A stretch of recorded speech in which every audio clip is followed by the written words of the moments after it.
নমস্কাৰ আপোনালোকে চাই আছে সেকেন্ড চেনেল খেলপ্ৰেমী আসাম ক্ৰিকেট গুৰু আসাম প্ৰথম চেনেল দ্বিতীয় চেনেল হৈছে খেলপ্ৰেমী আসাম আৰু আজি আমি আলোচনা কৰিম ফিফা বিশ্বকাপ 2022 যেটো নেকি চলি আছে কাটাৰত তাৰ প্ৰথম সপ্তাহটোত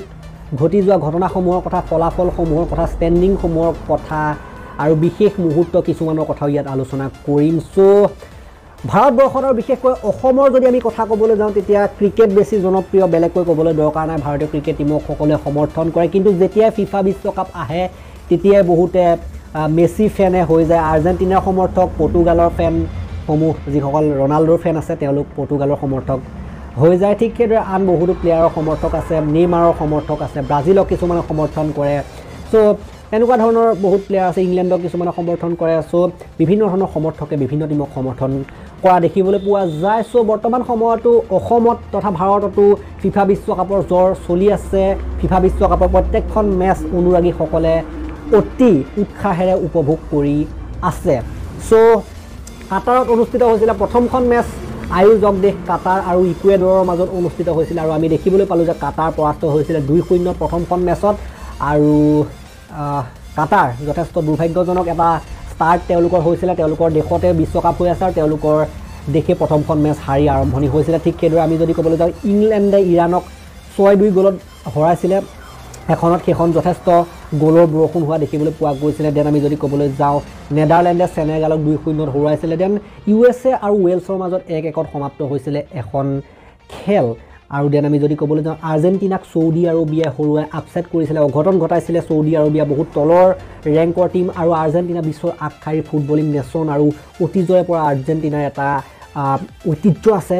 ফুটবলৰ জগতত আৰু তেনেকুৱা এখন দেশৰ টিমক সৌদি আৰবিয়াৰ দৰে এটা টিমে যিটো নেকি উঠি আহিছেহে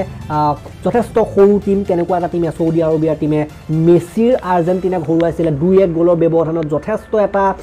ডাঙৰ এটা ট্ৰেন্ড হৈ গৈছিল সোশ্যাল মিডিয়াত সকলোৱে আচৰিত হৈ উঠিছিল যে কেনেদৰে সৌদি আৰবিয়া হৰুৱাব পাৰে মেছিৰ আৰ্জেণ্টিনাক ফুটবলিং লেজেণ্ড মেছিৰ আৰ্জেণ্টিনাক কেনেদৰে হৰুৱাব পাৰিলে সো তাৰ পাছত আমি দেখিবলৈ পালো যে সৌদি আৰবৰ চৰকাৰে প্ৰত্যেকজন সৌদি আৰবৰ ফুটবলাৰলৈ একোখনকৈ অতি বিলাসী গাড়ী উপহাৰ দিয়া দেখিবলৈ পোৱা গৈছিল সেইটো এটা নিউজ এই সপ্তাহত আমি দেখিবলৈ পাইছিলোঁ যথেষ্ট বিলাসী গাড়ী উপহাৰ দিছিলে একোখনকৈ প্ৰত্যেকজন ফুটবলাৰলৈ সেই টিমটোত থকা যিটো টিমে আৰ্জেণ্টিনাক হৰুৱাইছিল ঠিক সেইদৰে ডেনমাৰ্ক আৰু টিউনিছিয়াৰ মাজত এখন 0-0 ড্ৰ হৈছিল ঠিক সেইদৰে মেক্সিকো আৰু পোলেণ্ডৰ মাজত এখন 0-0 ড্ৰ হৈছিল গতিকে 0-0 কিছুমান স্কোৰ আমি দেখিবলৈ পাইছিলোঁ দেন ফ্ৰান্সে অষ্ট্ৰেলিয়াক 4-1 গলৰ ব্যৱধানত হৰুৱাইছিল প্ৰথমখন মেচত নিজৰ সো ফ্ৰান্সৰ কথা ক'বলৈ গ'লে তেওঁলোক ডিফেন্ডিং চেম্পিয়ন 2018 ৰাছিয়া বিশ্বকাপ তেওঁলোকে জয় কৰিছিল ৰাছিয়াত যিটো হৈছিল সো তেওঁলোকে যথেষ্ট সুন্দৰ খেলৰ প্ৰদৰ্শন কৰে যথেষ্ট উচ্চ মানৰ ফুটবল তেওঁলোকে দেখুৱায় কোৱালিটি ফুটবল ফ্ৰান্সৰ পৰা দেখিবলৈ পোৱা যায় সেইবাবে ফ্ৰান্সৰ খেলটো চাই অধিক ভাল লাগে তেওঁলোকৰ কিলিয়ান এমবাপে আছে মোৰ personnel favourite Kylian Mbappe Messi আৰু ৰনাল্ডোতকৈ মই কিলিয়ান এমবাপেকে বেছি ভাল পাওঁ আপোনালোকক ক'ব বিচাৰিছোঁ কিলিয়ান এমবাপে মোৰ আটাইতকৈ ফেভাৰিট প্লেয়াৰ হয় গতিকে ফ্ৰান্সৰ কিলিয়ান এমবাপে আছে যথেষ্ট ভাল খেলৰ প্ৰদৰ্শন দেখুৱাই আছে এতিয়াও আৰু গোল্ডেন বুটৰ ৰেচত কিন্তু কিলিয়ান এমবাপেও থাকিব দেন যদি আমি ক'বলৈ যাওঁ মৰক্কো আৰু ক্ৰ'য়েছিয়াৰ মাজত আমি দেখিবলৈ পাইছিলোঁ ক্ৰ'য়েছিয়া যোৱাবাৰৰ ৰানাৰ্ছ আপ আছিলে ক্ৰ'য়েছিয়াক কিন্তু মৰক্কোৱে 0-0 ড্ৰ কৰিবলৈ সক্ষম হৈছিলে গতিকে মৰক্কোৰ যিটো টিম সেই টিমটো সাধাৰণতে অতি দ্ৰুত গতিত আগবাঢ়িছে তেওঁলোকে জঘন্যভাৱে এটেকিং খেলা দেখা যায় ঠিক সেইদৰে ডিফেন্সতো কিন্তু ভালেই প্ৰদৰ্শন কৰা দেখিবলৈ পোৱা যায় মৰক্কোৰ টিমটোৱে আৰু জাৰ্মানীক জাপানে হৰুৱাই আপছেট কৰিছিলে গতিকে সেইটো এটা ডাঙৰ আপছেট আছিলে বিশ্বকাপৰ ইতিহাসৰ জাৰ্মানীৰ দৰে বিশ্বৰ আগশাৰীৰ টিমক জাপানৰ দৰে এছিয়ান টিমে হৰুৱাইছিলে গতিকে সেইটোৱে যথেষ্ট এটা ভাল শিৰোনামা দখল কৰিবলৈ সক্ষম হৈছিলে বিভিন্ন বাতৰি কাকতৰ লগতে ইণ্টাৰনেট জগতত খলকনি তুলিবলৈ সক্ষম হৈছিলে জাপানে হৰুৱাইছিলে যেতিয়া জাৰ্মানী ইয়াৰ আগৰ বাৰু আমি দেখিবলৈ পাইছিলোঁ যে সাউথ কোৰিয়া এছিয়ান টিমৰ লগত হাৰিবলগীয়া হৈছিলে গতিকে যথেষ্ট ভাল প্ৰদৰ্শন দেখিবলৈ পোৱা গৈছিলে জাপানৰ ফালৰ পৰা এছিয়ান টিম জাপানৰ ফালৰ পৰা মোৰ পাৰ্সোনেলি সুধিবলৈ গ'লে যথেষ্ট ভাল পালোঁ খেলখন চাই জাপানে যথেষ্ট ভাল প্ৰদৰ্শন কৰিলে যথেষ্ট উৎকৃষ্ট প্ৰদৰ্শন কৰিলে দেন কোষ্টাৰিকাক স্পেইনে 7-0 ব্যৱধানত আটাইতকৈ বৰ্তমান সময়ত বেছি গ'ল হোৱা বেছি ব্যৱধানত জিকা খেল সেইখনে বৰ্তমান সময়লৈকে এই সপ্তাহটোৰ ক্ষেত্ৰত 7-0 হৰুৱাইছিলে স্পেইনে কোষ্টাৰিকাক গতিকে যথেষ্ট দমনমূলক খেল দেখিবলৈ পোৱা গৈছিলে আৰু দেন আমি দেখিবলৈ পাইছিলোঁ যে বেলজিয়ামে কিন্তু কানাডাক যেনে তেনেহে হৰুৱাবলৈ সক্ষম হৈছিলে বেলজিয়াম যথেষ্ট এটা সুসজ্জিত টিম যথেষ্ট তেওঁলোকৰ ভাল প্লেয়াৰ আছে সেই টিমটোৱে কিন্তু কানাডাৰ দৰে টিমক কেৱল মাত্ৰ 1-0 গ'লৰ ব্যৱধানত যেনে তেনেহে হৰুৱাবলৈ সক্ষম হৈছিলে চ' দেন আমি দেখিবলৈ পাইছিলোঁ যে কেমেৰুন আৰু ছুইজাৰলেণ্ডৰ মাজত 1-0 জিকিবলৈ সক্ষম হৈছিলে ছুইজাৰলেণ্ডে কেমেৰুনক 1-0 হৰুৱাইছিলে ছুইজাৰলেণ্ডৰ যিজন প্লেয়াৰ সেইজন কেমেৰুনত জন্ম প্লেয়াৰ হয় কেমেৰুনৰ বিৰুদ্ধে ছুইজাৰলেণ্ডৰ হৈ পেলাই তেওঁ খেলি পেলাই গ'ল দি পেলাই হৰুৱাইছিলে গতিকে সেইটো এটা বিশেষ ক্ষণ হয় দেন আমি যদি ক'বলৈ যাওঁ উৰুগুৱে আৰু চাউথ কোৰিয়াৰ মাজত 0-0 ড্ৰ হৈছিলে এখন খেল উৰুগুৱে বিশ্বৰ আগশাৰী টীম আৰু চাউথ কোৰিয়া এছিয়ান টীম চ' যথেষ্ট কষ্ট কৰিছিলে খেলখন জিকাৰ ক্ষেত্ৰত চাউথ কোৰিয়াৰো যথেষ্ট জোৰ লগাইছিলে কিন্তু অৱশেষত 0-0 গ'লৰ ব্যৱধানত খেলখন সমাপ্ত হয় আৰু ছন হিউংমিন চাউথ কোৰিয়াৰ প্লেয়াৰ তেখেতে এখন বিশেষ ক'লা ধৰণৰ মাস্ক পিন্ধিছিলে আৰু সেই মাস্কখন চকুত পিন্ধা মাস্কখন আমি দেখিবলৈ পাইছিলোঁ যে বিভিন্ন দৰ্শকে পিন্ধা দেখা গৈছিলে তেখেতৰ সেইটো এটা ষ্টাইল নিজে উলিওৱা ধৰণৰ এটা ষ্টাইল দেখিবলৈ পোৱা গৈছিলে চ' দেন আমি দেখিবলৈ পাইছিলে পৰ্তুগাল আৰু ঘানা যিখন ৰনাল্ডোৱে গ'ল কৰিছিলে ৰনাল্ডোৱে ইতিহাস সৃষ্টি কৰিছিলে বিশ্বকাপৰ ইতিহাসত আটাইতকৈ বেছিবাৰ মেন অফ দ্য মেচ লাভ কৰিছিলে আৰু 3-2 ব্যৱধানত খেলখন জিকিছিলে পৰ্তুগালে ঘানায়ো কিন্তু যথেষ্ট জোৰ দিয়া দেখিবলৈ পোৱা গৈছিলে চ' ঘানায়ো কিন্তু সহজতে এৰি দিয়া নাছিলে পৰ্তুগালৰ দৰে টীমক চ' পানী খুৱাই দিছিলে ঘানায়ো চ' সেইখন খেল উপভোগ কৰি ভাল পালে সকলোৱে অসমততো সেইখন খেলৰ বেছি সমৰ্থক আছে কাৰণ পৰ্তুগাল আছিলে যিহেতু ৰনাল্ডো আছিলে গতিকে সেইটো বেলেগ এটা কথাই হৈ পৰে আৰু ব্ৰাজিল আৰু ছাৰ্বিয়াৰ মাজত আমি দেখিবলৈ পাইছিলোঁ যে 2-0 ব্ৰাজিলে ছাৰ্বিয়াক পৰাস্ত কৰিবলৈ সক্ষম হৈছিলে আৰু আমি দেখিবলৈ পাইছিলোঁ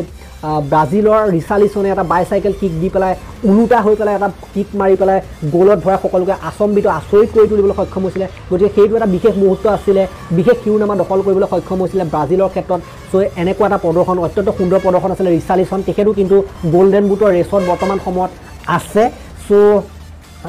ৰিচালিছন এইজনৰ ওপৰত আপোনালোকে দৃষ্টি নিক্ষেপ কৰিব আৰু নেইমাৰৰ আঘাতপ্ৰাপ্ত হোৱাৰ খবৰো আহিছিলে সেই খেলখনৰ ক্ষেত্ৰত কিন্তু আমি দেখিবলৈ পালোঁ যে নেইমাৰ বাহিৰলৈ ওলাই গৈছিলে কিন্তু বৰ্তমান সময়ত তেখেত একেবাৰে বাহিৰ হৈ যোৱা নাই এতিয়াও চান্স আছে কামবেক কৰাৰ গতিকে সেইটো আমি দেখিবলৈ পাম পাছত কি হয় ৱেলছ আৰু ইৰাণৰ মাজত এখন খেল হৈছিলে যিখনত ৱেলছ হাৰিছিলে ইৰাণৰ লগত সেইখনো এখন আপছেট হয় ইৰাণে ভাল প্ৰদৰ্শন কৰিছিলে একেবাৰে প্লাছ হৈছিলে পইণ্ট এডেড টাইম কৰা হৈছিলে এডেড টাইমৰ পাছত এক্সট্ৰা টাইম যিটো দিছিলে এডেড টাইম হয় সাধাৰণতে এক্সট্ৰা টাইম নহয় এডেড টাইম দিছিলে চ'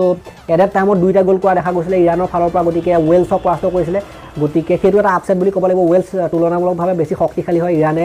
সেইখন খেলত জিকিবলৈ সক্ষম হ'ল দেন চেনেগালৰ লগত কাটাৰ হাৰিছিলে 3-1 গ'লৰ ব্যৱধানত আৰু কাটাৰ বাহিৰ হৈ গৈছিলে একেৰাহে দুখন খেলত হাৰি চ' 3-1 হৈছিলে আৰু কাটাৰ বাহিৰ হৈ গ'ল এতিয়া বৰ্তমান সময়ত তেওঁলোকে প্লে অফ পাব নোৱাৰে সেইখন খেলত হোৱাৰ লগে লগে আৰু দুখন খেল একেৰাহে যিহেতু হাৰিলে আৰু তেওঁলোক বৰ্তমান সময়ত বিশ্বকাপৰ পৰা বাহিৰ হৈছে আয়োজক দেশ হিচাপে প্ৰথমটো টীম যিটো টীম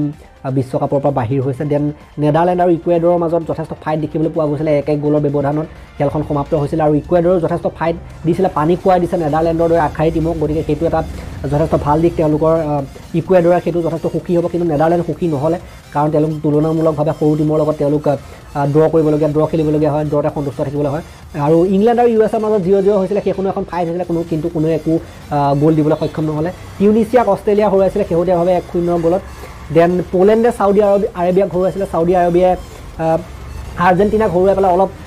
যিটো মনোবল সেইটো যথেষ্ট উচ্চ পৰ্যায়ত আছিলে কিন্তু পোলেণ্ডৰ লগত তেওঁলোকে হাৰিলে ৰবাৰ্ট লেৱানডাউস্কিয়ে গ'ল দিয়া দেখিবলৈ পোৱা গ'ল যিজন বৰ্তমান সময়ত ফুটবলৰ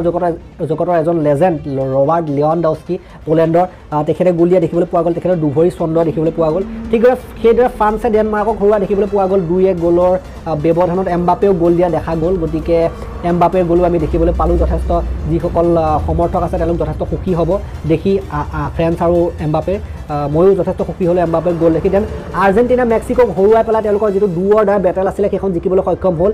মেক্সিকোৰ লগত যদি আৰ্জেণ্টিনা হাৰিলেহেঁতেন যিহেতু তেওঁলোকে চৌদি আৰবিয়াৰ লগত হাৰিছিলে প্ৰথমখন মেচ দ্বিতীয়খন মেচ যদি কেনেবাকৈ মেক্সিকোৰ লগত হাৰিলেহেঁতেন তেন্তে বাহিৰ হৈ গ'লহেঁতেন বিশ্বকাপৰ পৰা গতিকে ডু অৰ ডাই মেচ আছিলে আৰু তাত মেছিয়ে গ'ল দিয়া দেখিবলৈ পোৱা গ'ল 2-0 ব্যৱধানত হৰালে আৰ্জেণ্টিনাই গতিকে আৰ্জেণ্টিনাৰ সমৰ্থকসকলে অলপ স্বস্তিৰ নিশ্বাস ল'ব বুলি আমি ক'ব পাৰিম এই ক্ষেত্ৰত আৰু ইমানেই আছিলে প্ৰথম সপ্তাহৰ খেল আৰু আমি দেখিবলৈ পালোঁ যে কিছুমান ঘটনাও দেখিবলৈ পোৱা গৈছিলে উদাহৰণস্বৰূপে ইৰাণৰ এগৰাকী মহিলা সমৰ্থকে যিগৰাকী মহিলা কেইদিনমানৰ আগত ইৰাণত সাধাৰণতে অত্যাচাৰ কৰি হত্যা কৰা হৈছিল তাৰ প্ৰতিবাদত সাধাৰণতে প্ৰতিবাদ সাব্যস্ত কৰিবলৈ তেখেতে বেনাৰ লৈ আহিছিলে এনেকৈ চকুত কিবা কিবি অংকন কৰি লৈ আহিছিলে গতিকে সেইটো এটা বিশেষ শিৰোনামা দখল কৰিবলৈ সক্ষম হ'ল এই বিশ্বকাপটোৰ ক্ষেত্ৰত চ'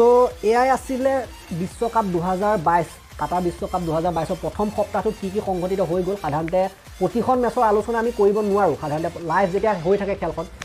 বা খেলখন যদি সমাপ্তও হয় তাৰ পাছত আমি আলোচনাটো আগবঢ়াব নোৱাৰোঁ কিয় আগবঢ়াব নোৱাৰোঁ কাৰণ যথেষ্ট নিশা খেলসমূহ হয় ৰাতি 12:30 বজাতো খেল থাকে আৰু তেনেকৈ মানে লগালগ ভিডিঅ' প্ৰস্তুত কৰিব নোৱাৰি সেইবাবে গোটেই সপ্তাহটো মই সাধাৰণতে অলপ আলোচনা আগবঢ়াব বিচাৰিলোঁ এটা আভাস দিবলৈ চেষ্টা কৰিলোঁ এই মুহূৰ্তসমূহৰ ভিতৰত আপোনালোকে কি ভাবে কোনটো মুহূৰ্ত আটাইতকৈ বেষ্ট কোনে কাক হৰুৱা মুহূৰ্তটো আটাইতকৈ বেষ্ট আৰু আপোনালোকে এই বিশ্বকাপটো উপভোগ কৰি কেনেকুৱা পাইছে তাৰ ক্ষেত্ৰতো কমেণ্টত জনাবলৈ নাপাহৰিব আপুনি কোনখন দেশক সমৰ্থন কৰে কিয় সমৰ্থন কৰে কোনজন প্লেয়াৰ ফেভাৰিট সেই সম্পৰ্কেও কমেণ্টত জনাবলৈ নাপাহৰিব তেতিয়ালৈকে এই ভিডিঅ'টো ইমানটা সমাপ্ত কৰিলোঁ যদি ভাল লাগিলে লাইক কৰিব শ্বেয়াৰ কৰিব চেনেলটোলৈ নতুনকৈ আহিছে যদি ছাবস্ক্ৰাইব কৰি ঘণ্টাটো দবাই থৈ যাবলৈ নাপাহৰিব তেতিয়ালৈকে মই আৰু এটা নতুন ভিডিঅ' লৈ প্ৰতিশ্ৰুতিৰে বিদায় মাগিছোঁ ধন্যবাদ